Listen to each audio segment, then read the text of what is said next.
Shalom saudara-saudara yang dikasihi dalam Tuhan Yesus. Ya, senang sekali kita kembali berjumpa di dalam Kompas Iman.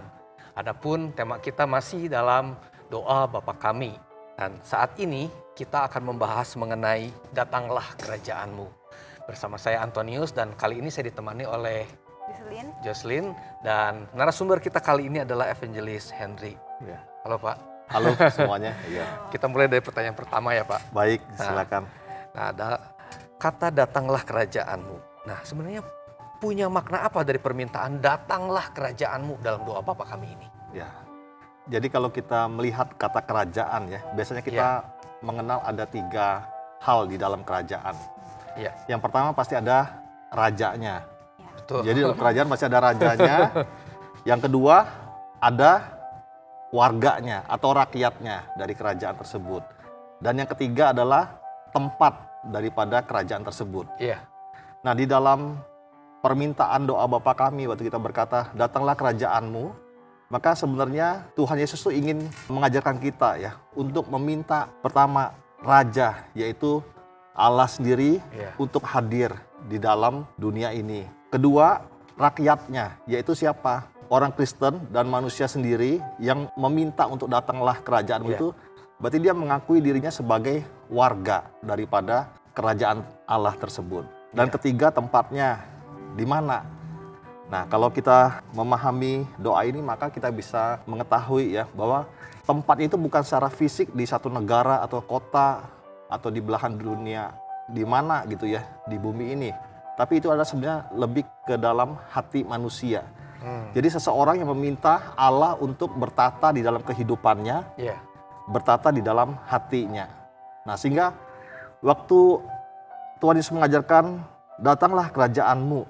Nah, sebenarnya Tuhan ingin murid-muridnya yang berdoa demikian untuk meminta Tuhan menjadi raja, manusia mau menundukkan dirinya kepada Allah di dalam hatinya.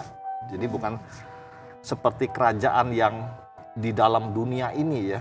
Ya, maksudnya ada kerajaan Inggris, ada kerajaan ini dan itu. Jadi tidak dalam arti yang demikian, tapi lebih kepada kehidupan rohani, kehidupan pribadi seseorang yang ingin merajakan Yesus, merajakan Allah. Ya, berarti kalau mau di make sure lagi, berarti memang permintaan datanglah kerajaan-Mu ini ya permintaannya lebih bersifat rohani ya kok ya. Maksudnya rohani atau malah justru ya seperti yang Koko bilang kan bukan bersifat fisik, berarti memang bersifatnya rohani gitu ya. Ya, mungkin saya menjelaskan sedikit ya. Kerajaan Allah ini nanti satu saat akan menjadi juga sebuah kerajaan yang dalam bentuk fisik, bukan lagi rohani. Memang dalam perjalanan yang sekarang, kerajaan Allah itu sudah datang dalam dunia ini, tapi memang dalam bentuk rohani, dalam hati manusia. Dan Tuhan sendiri memang mengatakan kerajaan-Ku bukan dari dunia ini ya. Tapi nanti pada kepenuhannya kerajaan Allah ini akan nyata di seluruh bumi ini, di sorga, dan itulah tempat itu pun nanti akan menjadi satu nyata, bukan lagi rohani atau dalam hati saja, tapi akan memiliki satu tempat yang real pada saat kepenuhannya. Tapi memang pada saat ini dan pada waktu Yesus mengatakan demikian, nah kita mungkin bisa melihatnya jadi dalam proses ya, dalam hati, tapi menuju kepada nanti juga pemenuhannya pada waktu kerajaan ini akan nyata secara geografis di satu tempat tertentu, bukan cuma secara hati. Nah, mungkin pada saat seseorang berdoa, datanglah kerajaan-Mu, kan berarti seolah-olah ya, memang kerajaan itu seperti belum datang, atau bagaimana takutnya kita salah juga dalam persepsi hal ini. Datanglah kerajaan-Mu, seolah-olah kan seperti belum hadir, tapi tolong hadir saat ini. Nah, mungkin untuk saat ini secara rohani begitu ya, Pak Henry? Ya, jadi memang misalnya kita lihat dalam Injil ya, dalam Injil juga Yesus sudah mengatakan, kadang bertobatlah kerajaan Allah sudah dekat. Sudah dekat artinya belum datang, tapi sudah mau datang. Tapi ada kadang waktunya dia berkata, pada waktu iblis diusir, orang buta melihat, orang lumpuh berjalan, itulah artinya kerajaan Allah itu sudah datang. Ya, jadi apakah ini kata-katanya itu kontradiksi gitu ya. Nah sebenarnya ya kita mengerti itu bukan kontradiksi, tapi mungkin ada satu pemahaman yang harus kita lihat di tengah-tengah itu. Jadi bukan perkataannya kontradiksi. Nah demikian juga waktu dia mengatakan, datanglah kerajaanmu. Apakah kerajaan Allah itu belum datang? Nah sebenarnya kerajaan Allah itu sudah datang secara khusus pada waktu Yesus dalam dunia ini yang mengadakan mukjizat, menyembuhkan orang. Dia menunjukkan bahwa Allah itu sudah berkuasa atas dunia ini. Maut tidak lagi berkuasa atas manusia. Apalagi pada waktu Yesus mati di atas kayu salib. Nah itu bagaimana dia memang sudah menaklukkan kuasa maut, menaklukkan kuasa dosa. Dia menjadi raja di atas bumi ini. Tapi belum kerajaan Allah itu sepenuhnya nyata gitu ya secara tempat. Kenapa? Karena iblis yang masih ada walaupun tidak bisa mengganggu sampai bagaimana gitu ya. Kuasa maut sudah tidak bisa lagi mengalahkan orang-orang pilihan, tapi masih ada. Nah sehingga kalau kita berpikir apakah ini berarti kerajaan itu belum datang? Belum datang secara penuh, iya, already but not yet dalam bahasa teologinya ya. Secara penuh Allah memerintah atas dunia ini, semua orang menyembah Dia, nah itu belum.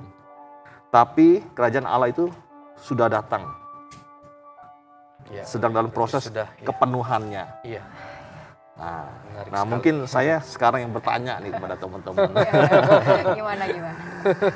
Ya kalau misalnya ya kita kan berkata datanglah kerajaanmu. Kita kan mengerti itu secara hati ya, secara hati, pikiran kita secara pribadi menaklukkan diri kepada Allah, kepada Yesus.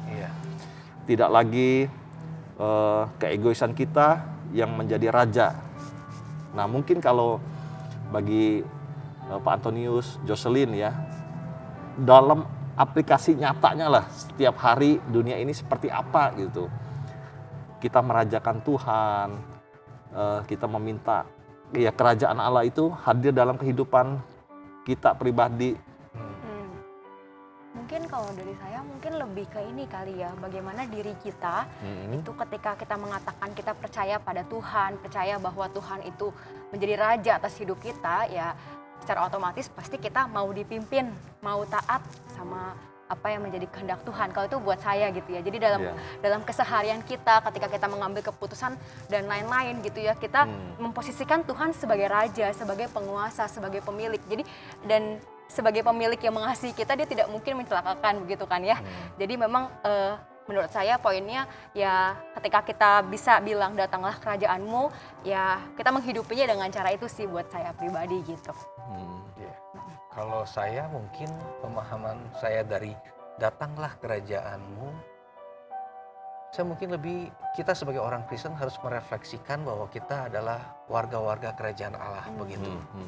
Jadi dalam kehidupan kita sehari-hari, dalam kita bertindak, berucap maupun berpikir, ya kita harus merefleksikan sebagai warga kerajaan Allah. Mungkin kalau saya sih seperti itu. Iya, betul.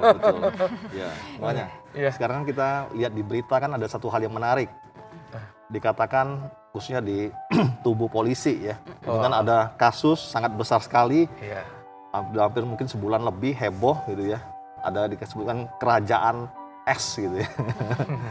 Nah ini memang agak sedikit ya memprihatinkan ya. Karena kita tahu S ini adalah orang Kristen ya. Keluarga Kristen dan ya tapi juga akhirnya apa di dalam kehidupannya ya mungkin dia yang menjadi raja sehingga akhirnya juga bahkan termasuk nyawa orang pun diambil gitu ya. Nah ini satu hal yang sangat memprihatinkan. Padahal sebenarnya pada waktu orang Kristen memang seperti tadi kata Ko Antonius ya, dia sebagai warga ya mengikutilah aturan-aturan yang ada dalam kerajaan tersebut, kerajaan Allah ya.